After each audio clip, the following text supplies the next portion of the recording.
एक बचपन का प्यार गाना वायरल हो जाता है, उसमें बच्चे को एक कार गिफ्ट कर दिया जाता है। यहाँ मेरे अरबाज जी इंडिया के लिए गोल्ड मेडल ले आते हैं और इन्हें खाने के लिए तरसना पड़ता है। इस सरकार के मुंह पे सीधा जब तमाचा पटना गए सर पप्पू यादव सर, तो पटना जाके हमारे उप मुख्यमंत्री तारकिशोर प्रसाद जी से भी मिले और उन्होंने वहाँ जाके कहा कि मैं किसी राजनीतिक काम से नहीं आया हूँ, मैं अरबाज अंसारी के लिए आपके पास आया हूँ सीएम सर। वहाँ गए हाँ मिलने के लिए। आपके सहरसा का बच्चा गोल्ड जीता है और उसको खाने के लिए पैसा नहीं, उसके बाप के सर पर 1.5 लाख कर्जा है।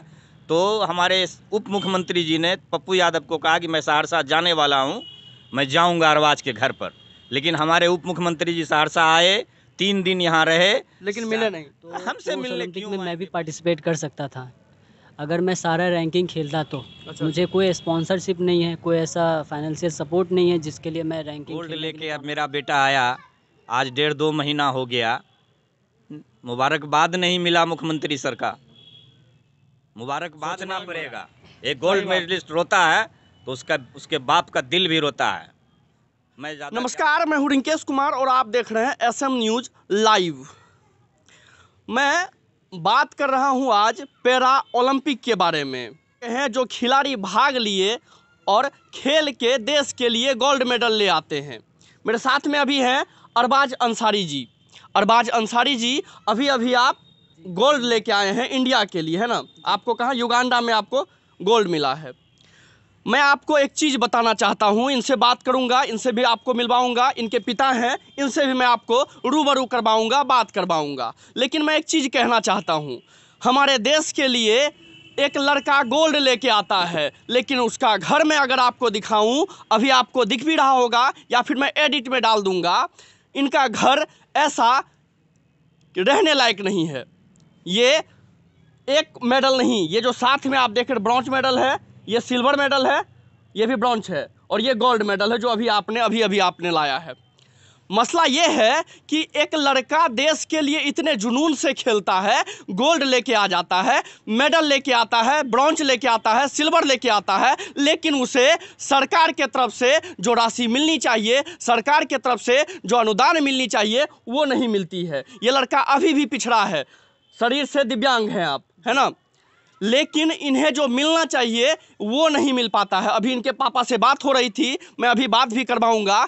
बात हो रही थी तो इनके पापा बोले कि जो खर्च हुआ, जब युगांडा से आप लौट रहे थे तो जो खर्च हुआ वो खर्च ये कर्ज लेके किए हैं आप। मैं अभी बात कराऊंगा, सारी चीज़ें आपसे शेयर करूंगा। सबसे पहले सर, आपका एसएम न्यूज़ लाइव में बहुत बहुत स्वागत है सर।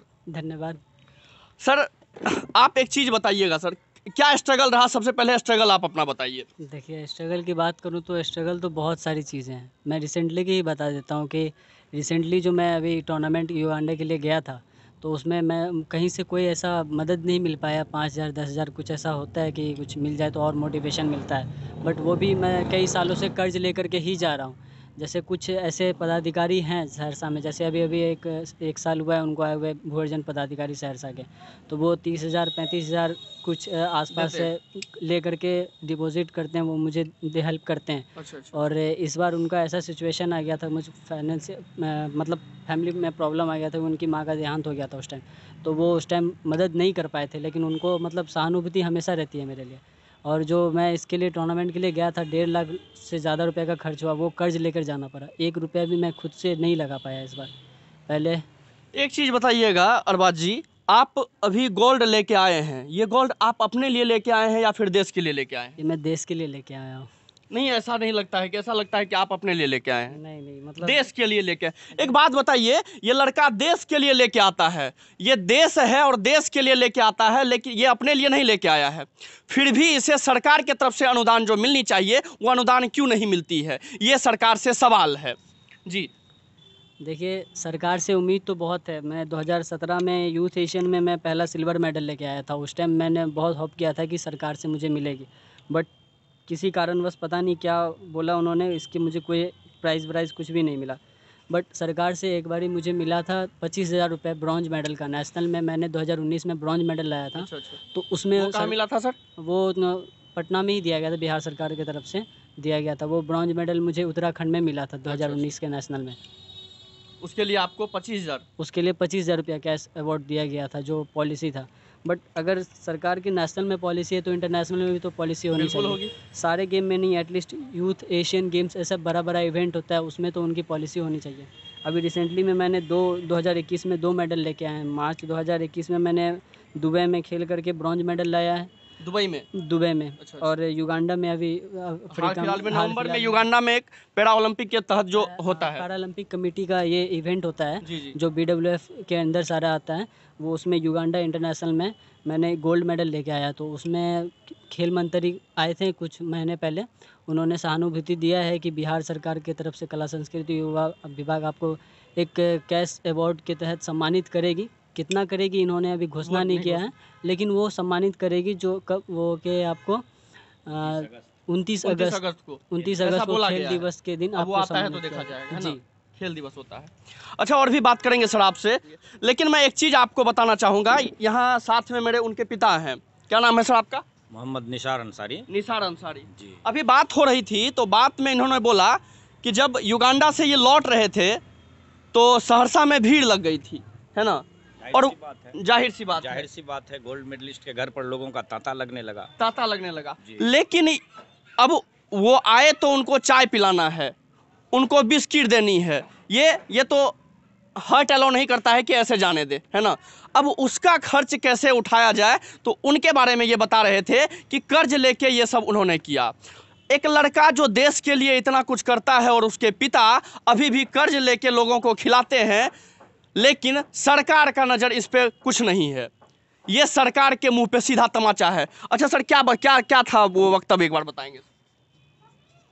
गोल्ड मेडल जब लग गया ना, गोल्ड मेडल जैसे मैसेज फैला यहाँ, तो हमारे मोहल्ला के नौजवानों ने आतिशबाजी की, बहुत खुशी हुआ। उसके बाद लोग आने लगे, छोटे बड़े मंत्री, नेता, आम आदमी, खास आदमी, सब लोग आने लगे। लगभग एकदम माने हम बहुत व्यस्त हो गए। बड़ी जो हम काम कर रहे थे वो काम ब्लॉक हो गया, क्योंकि लोग आ रहे हैं। 5 मिनट आप गए, 10 मिनट बाद वो आए, 10 मिनट बाद दूसरे लोग आ गए, दूसरी टीम आ गई, तीसरी। अब लोग नभट्टा से आ रहे हैं, कोई मधेपुरा से आ रहे हैं, कोई सौर बाजार से आ रहे हैं, तो टाइम तो हम देंगे। तो मेरा काम भी ठप हो गया। इवेंट इसी में जो है ना, लगभग जो है 40-50,000 हम डेबिट में चले गए।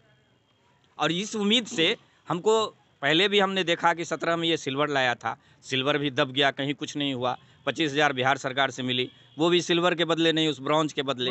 हाँ, उसके बाद मार्च में ब्रॉन्ज लेके आया इंटरनेशनल में, तो भी देखे कि कुछ नहीं हुआ। लेकिन हम अफवाह बहुत सारा हाँ। और गोल्ड, अच्छा, अफवाह क्या फैला था, कितना मिल गया? गोल्ड लगने के बाद तो सर हमारे दरवाजे पर जो हमारे बगल में इंजीनियर साहब हैं, विमल झा जी हैं, हम उनको बोले भी कि चाचा आप इंजीनियर हैं, आप ऐसा कैसे समझ लिए? हमारे जो चाचा लगते हैं विमल झा, वो आए हमसे पूछने, अरे सुन लियो 1 करोड़ अकाउंट में आब गेलो। अच्छा, हाँ, 1 करोड़ मोदी दिल को, 50-51 लाख नीतीश दिल को, 15 लाख तेजस्वी दिल को। माने अब लोग हमसे यहाँ तक आ गए कि भाई मस्जिद बन रही है, 100 बोरा का चंदा आप दीजिए, इतना पैसा आपको मिल गया। ऐसे भी लोग आए, उनको भी मैंने चाय बिस्किट खिलाया, अंदर अपना घर वगैरह दिखाए, बेचारे चले गए। हमारे घर में खुशी तभी आई जिस दिन पप्पू यादव हमारे घर पर आए। पप्पू यादव यहाँ आए हुए थे? जी, उन्होंने प्रोग्राम दिया 48 घंटा पहले, और वो यहाँ आए, तशरीफ़ लाए हमारे घर पर, और 1 घंटा बैठे। उन्होंने सारी हमारी ज़मीनी हकीकत हम उनको बताए, अरबाज भी बताया, और उन्होंने कहा था कि 1.5 लाख रुपया कर्ज है अरबाज के फादर पर, और इसको खाने के लिए पैसा नहीं है। ये सारा चीज़ यहाँ बहुत देर रुके और उन्होंने घोषणा किया। उनके आने से ही घर में हमारे खुशी भी आई। उन्हीं का दिन स्कूटी है, जो आज बच्चा स्कूटी पर चल रहा है। हाँ, वही दिए हैं मधेपुरा शोरूम से। हाँ, और उन्होंने कहा था कि 1 लाख नगद भी आ जाएगा। किसी कारणवश से अभी वो नहीं आया है, लेकिन मेरे घर में खुशी आई उनके आने से। फिर 2 दिन के बाद हमारे खेल मंत्री आलोक रंजन जी भी आए, जो व्यक्तिगत भी अरबाज जी को बहुत प्यार करते हैं, बहुत मानते हैं। हाँ, तो वो भी आए, आशीर्वाद दिए और बोले कि जो 29 अगस्त खेल दिवस है, उस दिन हम इतना अच्छा रकम मिलेगा अरबाज को कि अरबाज का सब समस्या हल हो जाएगा। ये आश्वासन दे के वो गए हैं। गवर्नमेंट से मैं बोलना चाहता हूँ, सरकार आपसे सवाल है, ये आपके मुंह पे तमाचा है कि एक लड़का जो आपके लिए आपके रीजन में एक गोल्ड मेडल लेके आता है, और उसे उसके पिता को खुशी तब मिलती है जब पप्पू यादव आते हैं। पप्पू यादव इनके घर पे आते हैं और इन्हें 1 लाख राशि की नगद घोषणा करते हैं और स्कूटी दे के जाते हैं। लेकिन आपके तरफ से इसे 1 रुपए तक की राशि अभी तक नहीं मिली है। ये 29 अगस्त को मिलेगा, ऐसा हमारे माननीय खेल मंत्री जो दरवाजे पर आए थे उन्होंने 29 आश्वासन, अगस्त को मिलेगा। हाँ 29 अगस्त खेल दिवस होता है बिहार सरकार के में, उस दिन वो बोले हैं कि उस दिन बहुत अच्छा राशि देंगे। हम कितना मिलेगा ये नहीं, लेकिन बहुत अच्छा राशि मिलेगा, अरबाज का सब हल हो जाएगा समस्या। वो आशीर्वाद कैसे बढ़ेगा बिहार, कैसे बढ़ेगा देश? लेकिन सर वर्तमान में अभी वर्तमान में हम 2 महीने से इतना परेशान है, क्योंकि जो डाइट इसको चाहिए वो हम नहीं दे पा रहे हैं, हमारे पास पैसा नहीं है। जो हम कर्ज ले लिए कि भाई गोल्ड मेडल लगा, इस बार मेरा बेटा गोल्ड लाया है तो 5-10 लाख रुपया तो ऐसे ही घर में आ जाएगा, ये सोच के हम ले लिए कर्ज, नहीं तो हम नहीं लेते। हम कर्ज लेने से पहले सोचते हैं कि लौटाना कैसे है। लेकिन ऐसा हुआ कि अभी तक पूरे सहरसा में सब मिला के 45,000 रुपया अरबाज अंसारी को मिला है। 25,000 कितना हो गया होगा सर खर्च? अभी तक तो लाख रुपया खर्च ऐसे हो गया सर, समझिए ना। घर में बहनों, भगना, बेटी, दामाद सारे लोग आए, इतनी बड़ी खुशी हुई, इतना बड़ा जश्न हुआ, 25 आदमी एक्स्ट्रा 10 दिन रहे घर में। अभी तक मैं बताऊं क्या सर, ये बहुत छोटी बात है, मुझे अच्छा नहीं लगता है। हाँ, और अभी तक सर कैश के रूप में 15,000 रुपया बैडमिंटन संघ सहरसा के अध्यक्ष हैं किशोर कुमार मुन्ना जी माननीय, उन्होंने दिया संघ की तरफ से। 5,000 रुपया विजय श्री प्रेस वाले उन्होंने दिया। से मिला है। हाँ, और 25,000 रुपया डॉक्टर जयंत आशीष हैं जो अभी 1 महीना पहले उन्होंने बुला के नगद चेक दिया अरबाज के नाम से। और मेरे वाइफ का आजीवन इलाज का उन्होंने जिम्मा उठाया कि आप खेलिए, मेडल लाइए, आप मम्मी पापा का इलाज हम करेंगे, यही मिला। ये स्थिति है ये। अच्छा एक बात बताइए अरबाज जी, पैर से अपाहिज है ना, दिव्यांग हैं, तो कैसा मेहनत रहा आपको वहाँ तक पहुँचने में? कितना मेहनत करना पड़ा? देखिए 2020 में जो ओलंपिक हुआ है, जो मतलब 2020 का ओलंपिक था जो कोविड के कारण 21 में हुआ है, जी जी, जिसमें अभी रिसेंटली में प्रमोद भगत भैया हैं हमारे सीनियर, उन्होंने गोल्ड लेके आए। तो वो उस ओलंपिक में मैं भी पार्टिसिपेट कर सकता था अगर मैं सारा रैंकिंग खेलता तो। अच्छा। मुझे कोई स्पॉन्सरशिप नहीं है, कोई ऐसा फाइनेंशियल सपोर्ट नहीं है जिसके लिए मैं रैंकिंग खेलने के लिए टूर्नामेंट जाऊं। और 1 साल में 10-10 रैंकिंग होते हैं, उसके लिए मैं कहाँ से जाऊंगा पार्टिसिपेट करने के लिए। और हाँ, मेरे साथ ये थोड़ा सा कंडीशन रहा है कि मुझे फाइनेंशियल सपोर्ट नहीं मिला है। अगर 2021 में जो ओलंपिक हुआ है उससे पहले मैं 2018-19 में मैं भटक रहा था स्पॉन्सरशिप के लिए, मुझे स्पॉन्सरशिप चाहिए, या बहुत लोगों के पास गया, वो नहीं मिले। अभी जैसे 2024 में ओलंपिक होने वाला है और 22 में वर्ल्ड चैम्पियनशिप होने वाला है, तो मुझे लगता है 22 में भी नहीं खेल पाऊंगा वर्ल्ड चैम्पियनशिप, क्योंकि उसमें भी क्वालिफाई करने के लिए मुझे सारे टूर्नामेंट खेलना पड़ेंगे। सारे टूर्नामेंट खेलने के लिए आपको स्पॉन्सरशिप चाहिए। तो अगर वो वैसे टूर्नामेंट नहीं खेलूंगा तो पता नहीं 2024 का भी ओलंपिक ना खेल पाऊँ मैं, क्योंकि उसके लिए भी वर्ल्ड 6 में क्वालिफाई करना पड़ता है, वर्ल्ड टॉप 6 के प्लेयर, और वो क्वालिफाई करने के लिए आपके पास। मैं बिहार सरकार से कहना चाहता हूं, नीतीश जी आप सुनिए, एक लड़का है जो कह रहा है 2024 में नहीं खेल पाऊंगा, इसलिए नहीं खेल पाऊंगा क्योंकि हमारे पास रुपए नहीं है। आपको डूब मरना चाहिए। अगर आप कहते हैं बिहार में सुशासन की सरकार है, वो बिहार तरक्की कर रहा है, तो आपको इन्हें भी देखना पड़ेगा, आपको अरबाज को देखना पड़ेगा, आपको छोटे छोटे टैलेंट को लेकर आना पड़ेगा। जब बिहार से एक बच्चा युगांडा में जाके युगांडा से गोल्ड मेडल ले आता है और बिहार में 1 रुपए की नगद राशि इसे नहीं मिलती है, ये लड़का इतना परेशान हो जाता है कि घर में इन्हें रोना पड़ता है। अगर इस बात पे भी आप चुप है और कहते हैं कि सुशासन की सरकार है, तो आपको लानत भेजता हूं मैं। सर एक बात बताइए, घर से आप बहुत दुर्बल हैं, है ना, घर से आपको कोई सपोर्ट नहीं मिलता है, इतना दिन जो आप किए तो कैसे किए आप? देखिए मैं पहले मतलब बैडमिंटन सिर्फ चालू रखने के लिए कई जगह पे मतलब पार्ट टाइम जॉब करता आया हूँ, कभी अगरबत्ती फैक्ट्री में, या कभी मतलब खेलने के साथ साथ आप खेलने की जगह पार्ट टाइम जॉब भी पार्ट करते टाइम हैं? जॉब सिर्फ खेल जिंदा रखने के लिए, कि मतलब एटलीस्ट मेरा प्रैक्टिस होता रहे, शटल कॉक के दाम निकल जाए, रैकेट के गट्स होते हैं बुनवाने पड़ते हैं, वो उसके दाम निकल जाएँ, वो सबको कंटिन्यू रखने के लिए मैंने अपने ही शहर में, मतलब कोई आप दूसरे शहर में जाके बहुत कुछ थोड़ा बहुत कर सकते हैं। अच्छा, कहाँ रह के सीखे थे आप? सहरसा में ही रह के मैं ट्रेन, यहीं रह के आपने यहीं सीखा? पे रह के सीखा। और मैं मतलब कभी ठेला चलाया, कभी सिम बेचा, मतलब वो सब कुछ किया जो मतलब मुझे मतलब जिससे पैसा आ सके, कभी सवे बेचा, कुछ मतलब बहुत ऐसी चीज़ें मैंने की है कि खेल में कंटिन्यू रख सकूं। अब इतना हो गया कि मैं अब थोड़ा सा बच्चों को भी सिखा करके अर्निंग कर सकता हूं, लेकिन अभी सहरसा में क्या है कि उतने ज़्यादा ये नहीं है, तो आपको उससे उतने पैसे नहीं मिलते। पहले मैं थोड़ा बहुत फ़ीस लिया करता था बच्चों से, लेकिन जब देखा कि उनके माँ बाप भी सपोर्ट नहीं कर रहे हैं, तो उसके लिए मैंने फ़ीस भी लेना बंद कर दिया कि मैं तो उस परेशानी से गुजरा हूँ, तो अभी मैं उनसे क्या फ़ीस लूँ, तो मैं उनसे भी फ़ीस लेना बंद कर दिया। बस बच्चे अपना शटल कॉक लेके आते हैं, मैं टाइम आप देता सिखाते हैं हूँ, वहाँ पे? टाइम भी देता हूँ उनको, और ये भी करता हूँ। जब पहले बीच में 2-3 साल मैं बाहर रहा था, तो उस टाइम भी मैं बाहर कहाँ? बाहर कभी दिल्ली रहा, कभी बैंगलोर रहा। सीखने के मद से या फिर कमाने के मद से? सीखने और कमाने दोनों के रीज़न से मैं रहा। कभी मतलब पूर्णिया रहा। सीखेंगे तभी जब जी, थोड़ा कमाएंगे। जी, जी। क्योंकि घर से सपोर्ट मिलना नहीं था। जी, बिल्कुल, क्योंकि वहाँ पे पार्ट टाइम जॉब करके वही पैसे मैं सेव करता था, 5,000 10,000 महीने के सेव करता था। तो जो कम जगह जहाँ पे 60,000 70,000 में एक टूर्नामेंट हो जाते थे, जस्ट लाइक पहले दुबई जाने में 60-70 हज़ार में हो जाते थे। अब तो पॉलिसी हो गई है कि आपको जितना बोलना पड़ेगा, जिस होटल में बोलना पड़ेगा, आपको वहीं पे स्टे करना है। तो वहाँ पे काफ़ी एक्सपेंसिव हो जाते हैं, 1.5 लाख खर्च पहुँच जाते हैं। पहले क्या था कि हम लोग कोई भी होटल में स्टे कर सकते थे, तो 60-70 में हो जाता था। थाईलैंड और दुबई ये दोनों सस्ता होता था, तो मैं दोनों अटेंड कर लेता था। 1.5 लाख 2 लाख साल के मैं सेविंग कर लेता था। लेकिन अभी क्या है कि साल में 1.5 लाख 2 लाख सेविंग करने से भी नहीं हो पा रहा है। क्योंकि महंगाई है और बिल्कुल। जहाँ बोला जाता है वहीं रहना है आपको। जी। तो बहुत ऐसी चीज़ें हैं जो मतलब देखनी चाहिए। अभी किसकी मतलब पप्पू यादव सर ने अभी स्टैंड लिया है कि आप बस खेलिए। देखते हैं, अभी रिसेंटली में 26 फरवरी को जाना है स्पेन के लिए। स्पेन में 2 टूर्नामेंट है, एक 1 से 8 मार्च है, 1 से 6 मार्च है, और एक 8 से 13 मार्च है। स्पेन में ही 2 टूर्नामेंट है। उसके बाद फिर ब्राज़ील में है। मतलब हर महीने, हर 2 महीने 1.5 महीने पे कोई ना कोई इंटरनेशनल इवेंट है, और जो कि खेलना बहुत ज़रूरी है। अगर वो खेलेंगे तभी आप ओलंपिक खेल सकते हैं। बिल्कुल। और इंडिया में जो कंपटीशन है वो वर्ल्ड लेवल का कंपटीशन है। आप अगर एक टूर्नामेंट अगर नहीं जाते हैं, तो दूसरे स्टेट के प्लेयर्स भी हैं, वो खड़े हुए हैं। आपको इंडिया में ही मतलब आपको बहुत वर्ल्ड ज़्यादा कंपटीशन है। टॉप 6 के प्लेयर इंडिया में ही आपको मिल जाते हैं। तो अगर आप एक टूर्नामेंट खेलने नहीं जाते हैं, तो उनसे आपका नुकसान है, उनका फ़ायदा होगा। बिल्कुल बिल्कुल।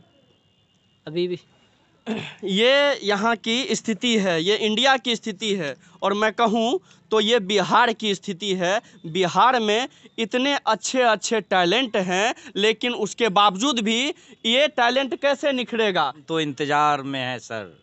गोल्ड लेके अब मेरा बेटा आया, आज 1.5-2 महीना हो गया। मुबारकबाद नहीं मिला मुख्यमंत्री सर का, मुबारकबाद नहीं मिला, तक नहीं मिला। नहीं मिला। पैसा तो छोड़िए, तो हम जैसे भी हो, मेरा बच्चा है तो हम भीख मांग के भी अपने बच्चों को खिलाएंगे ही, और कोशिश करेंगे 5-10-20 हज़ार हर बार देते रहें और कर्ज लेके देंगे। लेकिन मुबारकबाद नहीं आया, जो होता है एक स्टेट के सीएम का, हाँ, वो तक नहीं मिला है। आने वाले युवा, ये देश आपका है, बचाना होगा। कैसे बचेगा? अगर अरबाज जैसा टैलेंट छुप जाता है तो ये देश कैसे बचेगा? ये बिहार कैसे आगे बढ़ेगा? अगर अरबाज जैसा लड़का जो कहता है कि मुझे खेलना है लेकिन मेरे पास रुपए नहीं है, मेरे पास रुपए नहीं है, और मैं घर में जाके मैं रोता हूँ, ये घर में जाके रोते हैं कि मेरे पास अगर मैं नहीं खेला, ये टैलेंट है इनका। एक तो ये दिव्यांग है, उनके बावजूद इन्होंने हिम्मत की कि आप हम खेलेंगे, और गोल्ड मेडल भी लेके आया इंडिया के लिए, है ना। उसके बावजूद भी अगर सहायता नहीं मिलती है तो उसका जिम्मेदार कौन है? उसका जिम्मेदार जी, ये इंटरनेशनल में 17 से लेके आज तक 3 मेडल है, गोल्ड, ब्रॉन्ज, सिल्वर। और उसके पिताजी अपने खिलाड़ी स्टार बेटा को खिलाने के लिए परेशान रहते हैं, उसको मन के लायक खाना नहीं दे पा रहे हैं। ये हमारे लीडर आए थे पप्पू यादव जी, उन्होंने यहाँ पर कहा था, घोषणा की थी उन्होंने। और वो जब पटना गए सर, पप्पू यादव सर, तो पटना जाके हमारे उप मुख्यमंत्री तारकिशोर प्रसाद जी से भी मिले, जो मोबाइल पर फेसबुक पर आप लोगों ने देखा होगा। और उन्होंने वहाँ जाके कहा कि मैं किसी राजनीतिक काम से नहीं आया हूँ, मैं अरबाज अंसारी के लिए आपके पास आया हूँ सीएम सर। वहाँ गए मिलने के लिए। हाँ, मिलने के लिए। आपके सहरसा का बच्चा गोल्ड जीता है और उसको खाने के लिए पैसा नहीं, उसके बाप के सर पर 1.5 लाख कर्जा है। तो हमारे उप मुख्यमंत्री जी ने पप्पू यादव को कहा कि मैं सहरसा जाने वाला हूँ, मैं जाऊँगा अरबाज के घर पर। लेकिन हमारे उप मुख्यमंत्री जी सहरसा आए, 3 दिन यहाँ रहे, लेकिन मिले नहीं। हमसे मिलने क्यों आएंगे भाई? गोल्ड ये सब मामूली अच्छा, चीज यहाँ आए हुए थे। है। सहरसा आए, 3 दिन रहे, उनके इंतजार में अरबाज जाने वाला था, जहां मैंने रोक दिया कि नहीं, उप मुख्यमंत्री जी बोले हैं कि हम आएंगे घर पर, तुम रुको, और इसको हमने रोका। लेकिन आए व्यापार मंडल यहाँ वहाँ बड़े बड़े लोगों का, अरे भाई ये गोल्ड मेडल ये सब क्या है, ये सब कुछ है क्या? सर, आपको मैं बोलना चाह रहा हूँ कि ये जो बोल रहे हैं इनके पिता, इनका दर्द है, आप समझिए। आपने कहा सहरसा आएंगे, अरबाज से मिलेंगे, आप एक तो आपको झूठी तसल्ली नहीं देनी चाहिए, और आप सहरसा आते हैं 3 दिन और रुकते हैं सहरसा में। 3 दिन रुकते हैं। मेरे उप मुख्यमंत्री, माननीय उप मुख्यमंत्री जी 3 दिन सहरसा में रुके, सारे जगह उन्होंने प्रोग्राम किया, अरबाज के घर पर नहीं आए। मैं तो आंखें बिछाए इंतजार कर रहा था, मेरी बेटी, मेरी वाइफ, सारे लोग कि उप मुख्यमंत्री जी मेरे घर पर आएंगे, हम लोगों का दिन बदलेगा। इंतजार ही रह गया, अरमान ही रह गया। दिव्यांग के लिए बहुत सारा काम भी होता है बिहार में, पूरे भारत में। उधर से भी कुछ दिव्यांग कोटा से भी कुछ आया है क्या? 400 रुपये महीने का जो होता है वो आता है, हर महीने 400 रुपये मेरे अकाउंट में बस। हर महीने 400 रुपये ना जी। अच्छा, उससे क्या सब होता है? चाय पी लेते हैं? चाय तो मैं पीता नहीं हूँ, मतलब महीने का 1 गिलास दूध भी नहीं हो पाता उसमें। महीने का 1 गिलास दूध भी नहीं होता है। यह है दिखावा। मैं बार बार कहता हूँ आपको, बिहार में दिखावा है, पूरे इंडिया में दिखावा है। कहते हैं लोग, अफवाह उड़ा देते हैं कि सरकार की तरफ से ये मिला। अभी हाल फिलहाल में एक गाना वायरल हो गया था, बचपन का प्यार। जी देखा मैंने। उसमें एक बचपन का प्यार गाना वायरल हो जाता है, उसमें बच्चे को एक कार गिफ्ट कर दिया जाता है। यहाँ मेरे अरबाज जी इंडिया के लिए गोल्ड मेडल ले आते हैं और इन्हें खाने के लिए तरसना पड़ता है। इस सरकार के मुंह पे सीधा तमाचा है सर। सर आप देखिए और समझिए कि बिहार में आपने क्या किया, इंडिया में आपने क्या किया। ये आपको समझना पड़ेगा कि अगर ये इन्हें घर में रोना पड़ता है तो आपको भी आंख में आंसू आ जाना चाहिए, आपको भी शर्म से मुंह ढक लेना चाहिए, मुंह लाल हो जाना चाहिए। बच्चे किनके पास नहीं हैं? हमारे आम आदमी हो, खास आदमी हो, बेटा बेटी हर इंसान को है। अगर मेरा गोल्ड मेडलिस्ट बेटा, स्टार बेटा घर में छुप के रोता है, तो जो सारे बड़े लोग हैं जो अपने आप को शायद विधाता समझने लगे हैं, वो भी, उनको भी बेटा है, उनको भी बेटी है। सोचिए अपने बच्चों के बारे में, अपने बच्चों के बारे में सोचना पड़ेगा। एक गोल्ड मेडलिस्ट रोता है तो उसके बाप का दिल भी रोता है। मैं ज़्यादा क्या कहूँ। मैं लास्ट में आपको ये गोल्ड मेडल फिर से दोबारा आपके लानत के तौर पे भेजता हूँ, ये दिखाता हूँ। नीतीश जी अगर आप ये वीडियो देख रहे हैं तो एक बार देखें, ये अपने लिए नहीं लेके आया है ये लड़का, ये गोल्ड मेडल बिहार के लिए, इंडिया के लिए लेके आया है। आपको ये देखना पड़ेगा और समझना पड़ेगा। क्यों? क्योंकि आपको ये भी वोट किया है तब जाके आप मुख्यमंत्री बने हैं। ये भी और ये भी, हम भी आपको वोट किए हैं तब जाके आप अभी गद्दी पे बैठे हुए हैं, आप अभी सरकार चला रहे हैं। और आपको एक लड़का जो देश के लिए कर रहा है उसकी चिंता नहीं है। आपको डूब मरनी चाहिए। आपको एसएम न्यूज़ की तरफ से आपको लानत भेजता हूं। सर आप और भी दिव्यांग के लिए क्या कहना चाहेंगे? ये सरकार की बात है, सरकार कुछ नहीं करेगी, आप दिव्यांग के लिए क्या कहना चाहेंगे? देखिए, हमेशा कोशिश करते रहिए और ये मतलब होप मत रखिए कि वो कोई आएंगे तो आपको मिलेगा सब कुछ, या मतलब बहुत ऐसे दिव्यांग खिलाड़ी हैं या स्टूडेंट हैं, सब होप में रहते हैं कि सरकार करेगी, सरकार करेगी, सरकार करेगी। सरकार आप में से भी बन सकती है अगर आप चाहें तो। बिल्कुल बिल्कुल, क्योंकि हमारी आबादी भी बहुत है। बिल्कुल, अगर हम चाहें या कोई भी दिव्यांग चाहें तो वो अपने चीज़ में आगे ले सकते हैं। ज़रूरी नहीं कि सरकारी नौकरी ही चाहिए, आप खुद भी ऐसा आप में अपना टैलेंट ढूंढिए और उसको कीजिए और अर्निंग करना स्टार्ट कीजिए। सही बात है, दिव्यांग भी आगे। अच्छा, और भी परेशानी आती है क्या दिव्यांग होते? एक दिव्यांग के तौर पे अगर देखें तो देखिए, दिव्यांग को देखते हुए मतलब बचपन में ऐसे छोटे मोटे कमेंट्स मिलते थे जी जी, बट अब उन सब बातों से फ़र्क नहीं पड़ता है। सही बात। मतलब लोग बोलने वाले बोलते ही है ना? जी, बोलने वाले तो अभी भी बोलते ही हैं, लेकिन अब फ़र्क नहीं पड़ता उन सब चीज़ों अब तो से। गोल्ड आ गया है। जी। सही बात है। अगर आपके अंदर टैलेंट है, सरकार के भरोसे न रहें। आपके अंदर टैलेंट है तो आप मेहनत करें और आगे बढ़ें। ये हालत है सर। एक बार आपको ये चीज़ देखनी पड़ेगी, आपको यहाँ की हालत देखनी पड़ेगी, आपको अरबाज की आंसू को पोंछनी पड़ेगी। मैं हूं रिंकेश, आप देख रहे थे एसएम न्यूज़। धन्यवाद।